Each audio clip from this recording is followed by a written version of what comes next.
Hi everyone, I'm JP Robinson. Thank you so much for having me back here on this Spotlight page today. I'm so glad to be here with you. So I just thought I'd take a few minutes just to kind of introduce myself again and just share a little bit of different perspectives throughout the course of the day, things you may or may not have known about me.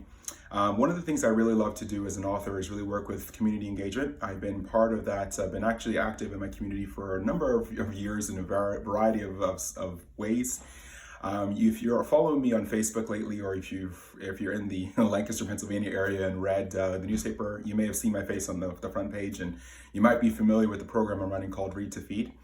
Read to Feed is just my latest endeavor to help authors and to help the hungry in our area. And because the hunger issue is such a big deal, I feel as a Christian author that it's a great way that I can contribute. And so Read to Feed is a time period from November 1st to December 31st in which 40% of my royalties are earned through Kindle Unlimited go back to our local food bank. So that's just one way I love to touch lives and work in whatever way I can to make life better for somebody else through writing.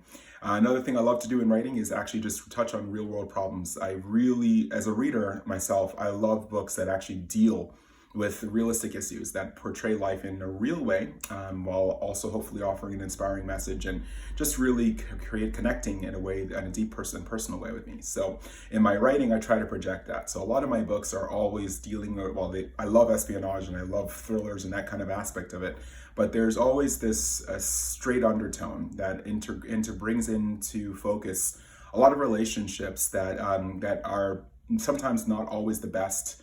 Sometimes are good relationships and they go through trying periods. So for example, I'm going to talk about this a little bit later, but for example, right now I'm working on a World War II high adrenaline novel that I'm so excited. I just can't wait to see complete.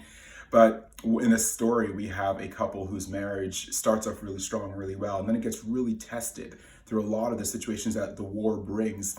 And of course, one of the big questions at the end is, will they be able to hold together? How will this work out? So that's one of the things I like to do. And so I just thought I'd share it with you to start off today, just to kind of introduce myself and some of the things I really like to do in terms of my local community area and in my books to touch lives at large. Thanks for watching. Please throw any questions you have at me in the comments. I really, really thrive on questions. I'm a teacher, so we love questions. So please, anything you think of, just throw in there and I'll try to get to it throughout the day. Thanks for watching.